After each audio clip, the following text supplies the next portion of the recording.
1 Samuel 26ஆம் அதிகாரம்.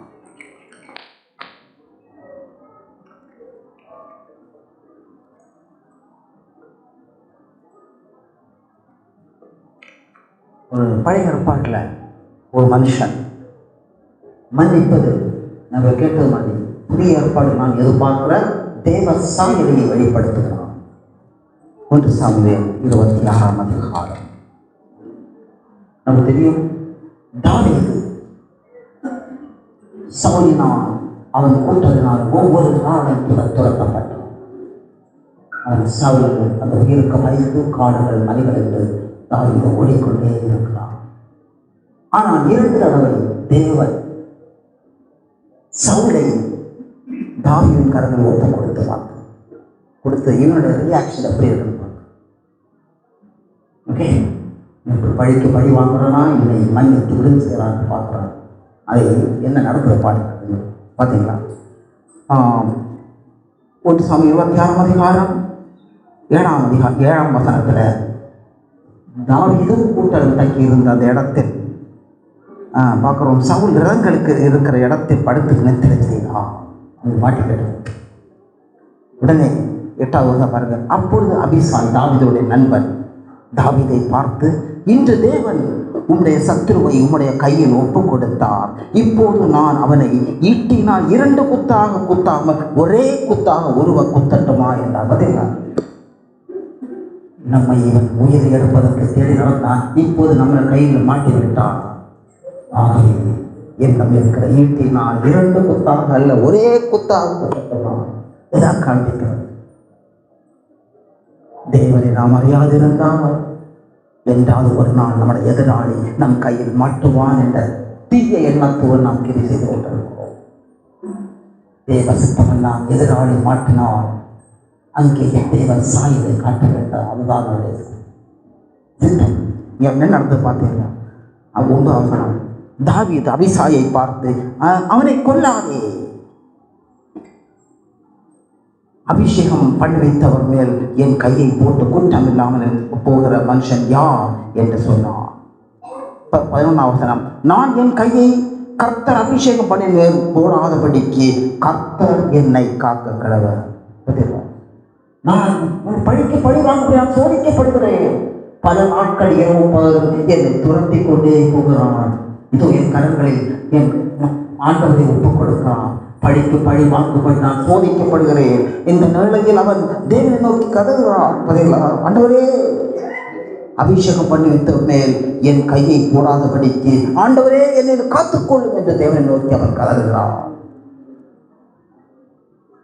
தேவனின் அநேகருக்கு நடக்கிற காரியம் நேரத்தில் நம்முடைய சத்துரு எதிராளியை நம் கரங்களை ஒப்புக் கொடுத்து விட்ட தேவன் நம்மை சோதித்து பார்ப்பார். அவனை என்ன நம்மை சோதித்து பார்ப்பார். நம்முடைய பிரதிபலன், நம்முடைய செயல்பாடு எப்படி இருக்காது. ஆனால் இங்க நண்பது தெரியுமா, இதே சகோதரர்கள் தாவீதை கண்டு எவ்வளவாய் ஆழமாய் மனம் திரும்பி இருக்கிறார்.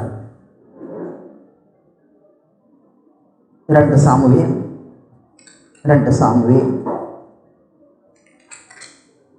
1ஆம் அதிகாரம்.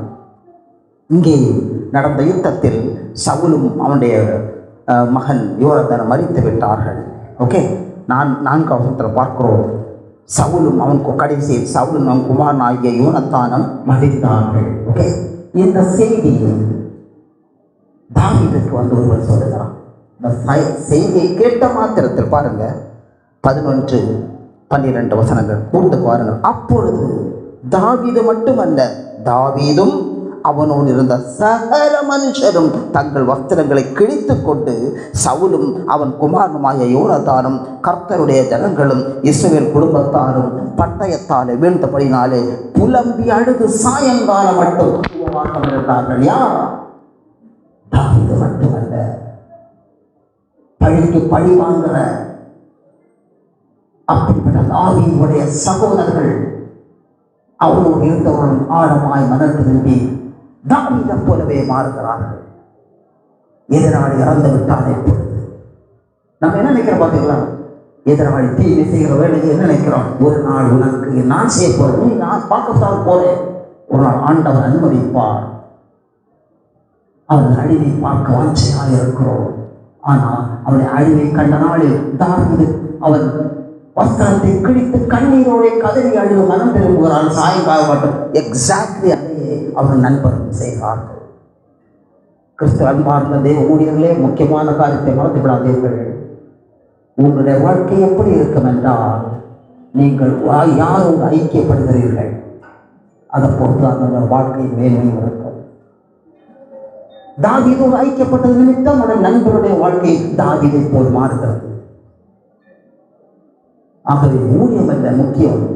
நாம் யாரோடு கைகோர்த்து நடக்கிறோம், அதுவும் மிக மிக முக்கியமான ஒரு காரியம். ஒரு காரியம், நமக்கு தீமை செய்தவனை கேளுங்கள், நமக்கு தீமை செய்தவனை நன்மையால் நாம் வெல்ல வேண்டும். நமக்கு தீமை செய்தவனை நன்மையால் நாம் வெல்லாவிட்டால் அவன் செய்கிற தீமையோ நம்மை வென்றுவிடும். ஓகே, நமக்கு தீமை செய்தவனை நன்மை செய்து நல்லதையே நினைத்து ஆசீர்வதித்து எவ்வளவு உதவி செய்கிறோமோ அப்படி நன்மையானதை செய்து அந்த பாவத்தை மேற்கொள்ள வேண்டும். அப்படி செய்யாவிட்டால், அப்படி செய்யாமல் நம்ம சிந்தையே அவன் ஆளுகை செய்கிறான், நம்ம அலைக்கழிக்கிறான். நாட்கள் செல்ல செல்ல மற்றவர்களை மன்னிப்பது தாமதிக்க பார்த்தீங்களா? அதிலிருந்து உருவாவதுதான் கசப்பு, வெறுப்பு, எரிச்சல். பலவிதமான ஆயுதங்களினால் சாத்தான் நம்மை தேடி வருகிறான். ஆகவே மன்னிப்பது நாம் தாமதிக்காமல் துரிதம் காட்டுவது நல்லது.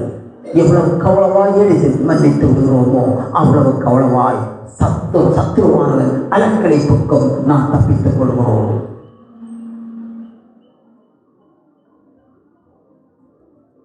மத்தேயு 3ஆம் அதிகாரத்தில் 12ஆம் வசனத்தில் பார்க்கிறோம். யோவான் சாமன் பேர் பிரசங்கம் பண்ணுகிறான். மனம் திரும்புங்கள், பரலோக ராஜ்யம் சமீபத்தில் இருக்கிறது. அவர்தான் பரலோக ராஜ்யம் சமீபத்தில் இருக்கிறது. ஆகவே மனம் திரும்புங்கள். ஆனால் இயேசு என்ன செய்யலாம்? சமீபத்தில் இருக்கிறது என்று சொன்ன பரலோக ராஜ்யத்தை நமக்கு உள்ளே கொண்டு வருவதற்கு தான் இயேசு வந்தார். அது 2 காரியத்தை செய்தார். ஒன்றோ கால்வழியில் சொந்த ரத்தத்தை சிந்தி நம்ம சுத்திகரித்தார். இரண்டாவது காரியம் நமக்கு தெரியும், அப்போஸ்தலர்களை வாசிக்கிறோம். பெந்தெக்கோஸ்தே நாளில் பரிசுத்த ஆவியின் அக்கினியாக இறங்கி நம்மை சுத்திகரித்தது. இது 2லும் நாம் எவ்வளவாய் ஆழமாய் இருக்கிறோமோ ஒவ்வொரு நாளும் அந்த பரிசுத்த ஆவியின் அக்கினியை பெற்று ஆழமான சுத்திகரிப்பு நடக்கிறதோ. மெய்யாகவே சொல்கிறேன், மற்றவர்களை எளிதில் மன்னித்து விடுகிறோம். நாம் அல்ல, தாகம் இருந்தால் அந்த ஆவியானவரை கிரியை செய்கிறார். அது நிமித்தம் பரலோக ராஜ்யத்தை நாம் சுதந்திரித்துக் கொள்கிறோம். கிறிஸ்துவின் அன்பார்ந்த சகோதர சகோதரிகளே, புதிய ஏற்பாடு என்று சொல்லுவது பரிசுத்த ஆவியினால் நிறைந்த வாழ்க்கை மட்டுமல்ல. அநேகர் நினைக்கிறார்கள் புதிய ஏற்பாடு என்று சொன்னாலே பரிசுத்த ஆவியினால் நிறைந்த வாழ்க்கை. அதோடு நின்று விடாதீர்கள். புதிய ஏற்பாடு என்று சொல்வது பரிசுத்த ஆவியினால் நிறைந்து வழிகிற வாழ்க்கை. நிறைந்து வழிய வேண்டும். இருதயம் என்னும் பாத்திரத்தில் பரிசுத்த ஆவியின் அது நடந்தறிந்து அது வழிக அது நிறைந்து வழிய வேண்டும். வழிந்தால் தான் அநேகரை ஆஸ்வதிக்க முடியும். அநேக எதிராளிகளை நாம் விடுதலையாக்க முடியும். அநேகரை கட்டுகளில் நாம் விடுதலையாக்க முடியும். கிறிஸ்துவில் அன்பார்ந்த ஊழியர்களே, அதாவது இந்த காரியத்தில் ஞானமாய் நடந்து கொள்ள வேண்டும், விழித்திருக்க வேண்டும். ஞாபகம் இருக்கிறதா? இஸ்ரவேலுக்கு பெரிதற்கு நடந்த யுத்தத்தின் போது கோலியாத் அவன் ராட்சசனாக மலை போல் நிற்கிறான். யாரால முடியவில்லை. அவனை காண்போதுதான் இஸ்ரவேல் ஜனங்கள் பயந்து ஓடுகிறார்கள். கடைசி நாள் வருகிறார் ஒரு வாலிபர் தாவீது. அதை நீங்க பாருங்கள், நீங்க அதை ரொம்ப தெளிவாக வாசிக்க முடியும். தாவீது கூழாங்கற்களினால் அவனை அடிக்கிறான். ஓகே, கூழாங்கற்களினால் அவன் யோகியாத்தை அடித்தவுடன் கூழாங்கற்கள் அவன் நெற்றியில் பட்டவுடன் கீழே மலை சாய்ந்தது போல் கீழே விழுகிறான். அதற்கப்புறம் என்ன நடந்தது? தாவீது ஓடுகிறான். ஓடி அந்த கொலியாத்து விழுந்து கிடக்கிற அந்த கொலியாத்திடம் சென்று அவனுடைய உரையில் இருந்த பட்டயத்தை எடுத்து கோலியாத்தின் சத்த தலையை வெட்டுகிறான். எதை காண்பிக்கிறது? நாம் மன்னிப்பதற்கு தாமதிக்கிற வேளையில் நாட்கள் செல்ல செல்ல சத்துருவானவன் பலவிதமான ஆயுதங்கள், கசப்பு, வெறுப்பு, எரிச்சல், கோபம், இது அதிகரிக்க அதிகரிக்க இது அவன் கொண்டு வர ஆயுதங்கள். இந்த ஆயுதங்களினால் நாம் அலைக்கழிக்கப்படாதபடி நாம் மன்னிப்பதில் முந்திக் கொள்ள வேண்டும். அப்பொழுது அவன் கொண்டு வர ஆயுதங்களினால் நாம் அவன் பக்கமாகவே திருப்புகிறோம். கிறிஸ்து அன்பார்ந்த ஊழியர்களே, நான் சொல்லுகிறேன், ஊழியக்காரர்களுக்கு இது மிக மிக முக்கியமான ஒன்று. மன்னிக்கிற காரியத்தை அஜாக்கிரதையாக எடுக்காதீர்கள். ஞானமாய் நடந்து கொள்ள வேண்டும். நம்முடைய எதிராளி சிலவேளை அவன் பெரிய முன்கோரியா இருக்கலாம், நிதானமற்றவனா இருக்கலாம். நீ செய்தியை கேட்ட உடனே நான் அவனிடம் சமாதானம் செய்ய வேண்டும், மன்னிக்க வேண்டும் என்று சொல்லி அந்த அப்படிப்பட்ட வீட்டில் நீங்கள் போகாமல் இருப்பது நல்லது. ஏனெனில் அவன் முற்கோபக்காரனாக இருக்கிறான், அவன் நிதானமற்றவனாக இருக்கிறான். அதனைத்தான் நீங்கள் போகும்போது காரியங்கள் விபரீதமாக நடக்கலாம். அந்த இடத்துங்களை ஞானமாக நடந்து கொள்ள வேண்டும். இருக்கிற இடத்திலிருந்து அவனுக்காக ஜெபிக்கலாம், அவனை ஆசீர்வதிக்கலாம்.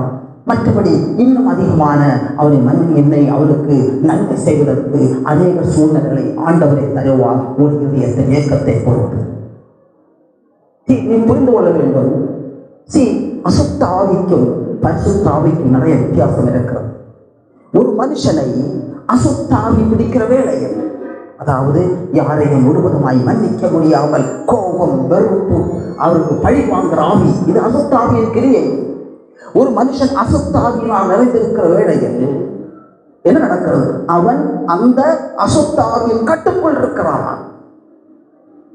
அவன் கட்டுக்குள் இருந்து அவன் அல்ல, அந்த அசுத்தாவியை அவனை அலங்கழித்து அவனை அந்த அசுத்தாவின் விருப்பத்தின்படி நடத்துகிறது. ஆனால் மறந்து விடாதீர்கள், பரிசுத்தாவியினால் நிறைந்த ஒரு மனுஷன் எப்படி இருப்பான்? பரிசுத்தாவியினால் நிறைந்த ஒரு மனுஷன் அவன் கிறிஸ்துவுக்குள் விடுதலையாக இருக்கிறான். அதான் மேன்மையான காரியம். எவ்வளவு கனவாய் நாம் பரிசுத்தாவியால் நிறைந்திருக்கிறோமோ, நாமோ கிறிஸ்துவுக்குள் விடுதலையாக இருக்கிறோம், பாவத்துக்கு விடுதலையாக இருக்கிறோம், பரிசுத்தத்தின் மேல் பாவமாக இருக்கிறோம். ஆகவே இந்த நாட்களிலாவது நான் சொல்கிறேன், மற்றொரு மன்னிக்கிற காரியத்தில் அசுத்தாவி நமக்குள் நுழைந்து சவுலை அலங்கழித்தது போல் நம்மை அலங்கழிக்காதபடி நாம் மனம் திரும்புவது நலமாயிருக்கும்.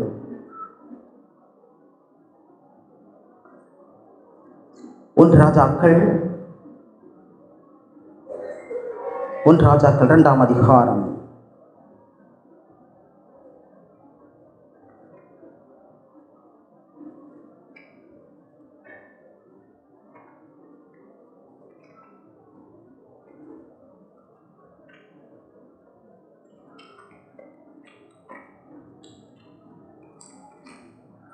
2ஆம் அதிகாரம். இங்கே ஒரு முக்கியமான காரியத்தை நாம் பார்க்கிறோம். அதாவது தாவீது கடைசி நாட்கள், இஸ்ரவேலில் 40 வருடம் ஆட்சி செய்தான். கடைசி மரண படுக்கையில் இருக்கிறான். கடைசி நாள் இந்த மரண படுக்கையில் என்ன நடந்தது தெரியுமா? ஒரு மனுஷனுடைய மரண படுக்கை கடைசி நாட்கள் அதிலே நிதானிக்கும் சொல்லும், இவன் தேவனுடைய மனுஷனா இல்லையா என்பது அந்த மரண படுக்கையை காண்பித்து கொடுத்தது. ஏதாவது கடைசி நாட்களிலே நடந்து பார்த்துக்கலாம். 5-6 வசனங்கள். அதே போல இங்கே யோவா யாவீதுடைய படையின் தலைவனாக இருந்தான். ஆனால் அவனுக்கு யோவா செய்த தவறுகளை தாவீதினால் மன்னிக்கவே முடியவில்லை. மனதில் வைத்துக் கொள்கிறான். அதே போல 8வது வசனத்தில் பார்க்கிறோம், சீமி என்பவனோ அவன் தாவீதை கொடிய தூசர்களால் அவன் தாவீதை தூஷித்தான். இரண்டை அவர் தாவீது மறக்கவே இல்லை. என்ன நடந்து பார்த்தீங்களா? தன்னுடைய மகன் சாலமோன் ராஜாவானவுடன் சொல்லுகிறான், நான் நினைத்துக் கொண்டான் எனக்கு எதிராக பழி, எனக்கு எதிராக தீமை செய்ய 2 பேரை நான் பழி வாங்க போவதில்லை. அவன் சொல்லியிருந்தான், நான் உங்களை பழி வாங்க மாட்டேன் என்று. ஆனால் என்ன சொல்றான்? அவன் தன் மகனை பயன்படுத்தி மகன் வழியாக மகன் வழியாக பழி வாங்குகிறான். தேவனுடைய பார்வைக்கு அது தாவீது செய்த பழிதான். பாருங்கள், அந்த சாலமோன்ட்ட சொல்றாப்புல கடைசியில 9வது வசனம், நீ அவனை குற்றமற்றவன் என்று எண்ணாதே, நீ புத்திமான். அவனுடைய நரைமயிரை இரத்தத்துடன் பாதாளத்தில் இறங்க பண்ண நீ அவனுக்கு செய்ய வேண்டியதை செய்வார். குற்றம் எண்ணாதே. அவருடைய பாருங்க, அப்படி நரமயிரை இரத்தத்துடன் பாதாளத்தில் இறங்க பண்ணது நீ பழி வாங்கி விடுகிறார். பழி வாங்க சொல்லல, அப்படியாக சொல்றான். என்ன நடந்து பார்த்தேன்? அடுத்த வசனத்தை பாருங்க, 10வது வசனம், முக்கியமான வசனம். பின்பு தாவீது தன் பிதாக்களோடு நித்திரை அடைந்தான். அவன் சொல்லி முடித்தவுடன் அவனை விட்டு பிரிந்து விட்டது. ஜீவன் அவனை விட்டு பிரிந்து விட்டது. பார்த்தேன். இந்த தாவீதை பற்றி தேவன் என்ன சொல்றான்? அப்போஸ்தலர் 13ஆம் அதிகாரம் 22ஆம் வசனம் வாசித்து பாருங்கள். இந்த தாவீது மரண படுக்கையை பழி வாங்கின தாவீதை பற்றி அனுப்புகிறார். இவன் என் இருதயத்துக்கு ஏற்ற தாசன். அதான் முக்கியம். என் இருதயத்துக்கு ஏற்ற தாசன் இவன், எனக்கு சித்தமானவர்களே செய்கிறார். ஆனால் நமக்கு தேவன் கொடுத்திருக்கிற வெளிச்சம், நம்முடைய அழைப்போ மரண படுக்கையில் உலகத்தில் உள்ள எந்த மனுஷனை பழி வாங்குவதல்ல, மன்னிக்க முடியாத ஒரு சிறு கசப்பு இருந்தாலே நமக்கு பாவங்கள் திறக்கப்படும். அது தெளிவாக சொல்லுகிறார் ஆண்டவர். பாருங்க, பழைய ஏற்பாட்டிலையும் புதிய ஏற்பாட்டிலையும் உள்ள வித்தியாசத்தை சொல்லுகிறார் ஆண்டவர். மத்தேயு 5ஆம் அதிகாரம்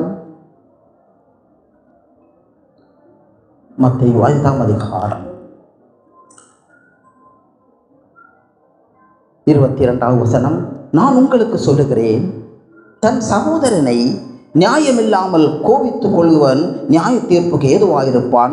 தன் சகோதரனை வீண் என்று சொல்லுகிறவன் ஆலோசனை சங்கத்துக்கு ஏதுவாயிருப்பான். உடனே என்று சொல்லுகிறவன் எரி நரகத்துக்கு ஏதுவாயிருப்பான். நீ கொலை செய்ய வேண்டாம், நீ பழி வாங்க வேண்டாம். பாருங்க, சொல்லுத்தான் அதுக்கு ஆண்டு உனக்கு கிடைப்பது எரி நரகம். ஏன் தாவீதுக்கு நமக்கு உள்ள வித்தியாசம் என்ன? இதைத்தான் முதலில் நான் சொன்ன செய்தியின் தொடக்கத்தில், தேவன் நம்மிடத்தில் எதை பார்ப்பதோ ஒரு மிக உயர்ந்த ஒரு தரம், மேன்மையான தரம், தேவனுக்கு ஒப்பான தரம். ஏன் நம்மிடத்தை சொல்றார்? நீ ஒரு சகோதரனை பார்த்து மூடனை எரிவாயாமல் நீ எரி நரகத்தை பாத்திரமா இருக்கிறார். ஏன் தெரியுமா?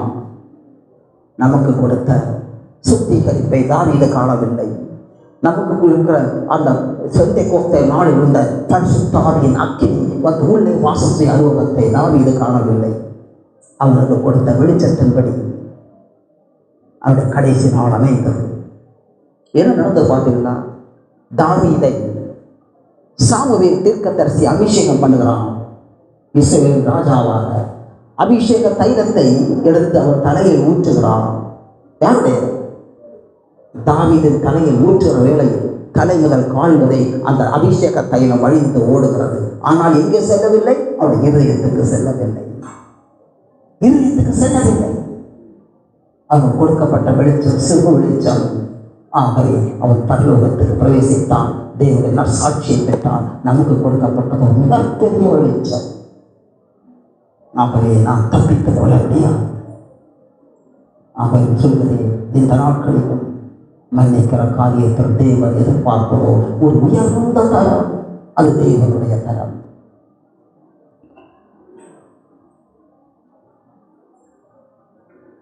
அதாவது 1 சாமுவேல் 24ஆம் அதிகாரத்தில் பார்க்கிறோம். 1 சாமுவேல் 24ஆம் அதிகாரம்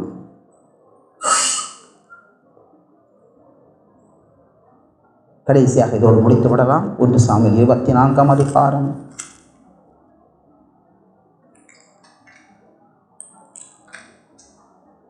பாருங்க.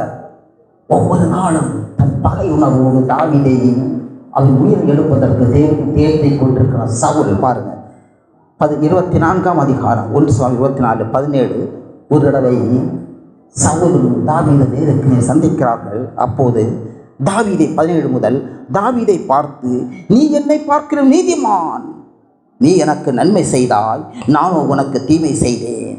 நீ எனக்கு நன்மை செய்ததை இன்று விளங்க பண்ணினாய். கர்த்தர் என்னை உன் கையில் ஒப்பு கொடுத்திருந்தும் நீ என்னை கொன்று போடவில்லை. பார்த்தீங்களா? கர்த்தர் என்னை உன் கரங்களில் ஒப்பு கொடுத்தும் நீ என்னை கொன்று போடவில்லை. 20வது வசனம், நீ நிச்சயமாகவே ராஜாவாயிருப்பாய், இஸ்ரவேல் ராஜாவாய் ஒரு கையில் நிலைவரப்படும். இப்படி அவன் தாவீதை ஒரு நீதிமான் என்று அவன் அறிக்கையிட்டும், நீதிமான் என்று அவன் இருதயத்தில் விசுவாசித்த பிறகு அவன் சவுலின் கடைசி நாள் வரை அவன் தாவீதை துரத்தி கொண்டே இருந்தான். ஏன் தெரியுமா? மனம் திரும்ப வேண்டிய நாளில் அவன் மனம் திரும்பாத நிமித்தம் அசுத்தாவி அவனை அலைக்கழித்துக் கொண்டே இருந்தது. அந்த உயிர் சவுலின் உயிரை எடுக்கிறது வரை அசுத்தாவி அவனை அலைக்கழித்துக் கொண்டே இருந்தது. பாருங்கள், இதுதான் மன்னிக்காதவருடைய நிலைமை. அதே போல இயேசுடைய 12 சீஷர்கள் நமக்கு தெரியும். யூதாஸ் இயேசுவை பற்றி அவனுக்குள் இருந்த பகை, கசப்புணர்வு, அவன் அதிலிருந்து மனம் திரும்பாத நிமித்தம் அந்த அசுத்தாவி அவனை கடைசி வரை அலைக்கழித்துக் கொண்டே இருந்தது. எதுவரை அவன் 4 கொண்டு சாகும் வரை அவனை விடவே இல்லை. அதுதான் அசுத்தாவின் கிரியை. இந்த நாட்களிலாவது நம்மை நிதானித்து பார்ப்போம். பரிசுத்தாவியின் மீது தேவன் பரத்திருந்த ஜீவ ஊற்று எனக்குள் வந்து எனக்குள் இருக்கிற சகல அருவருப்புகளையும் அசுத்திகளையும் பட்சித்து என்னை ஆழமாக சுத்திகரிக்காவிட்டால் அநேக நேரத்தில் நான் அசுத்தாவிக்கு நான் இடம் கொடுத்து நானும் என் எதிராளி நிமித்தம் அலைக்கழிக்கப்படுகிறேன். இந்த நாட்களிலாவது நாம் மனம் திரும்புவோம்.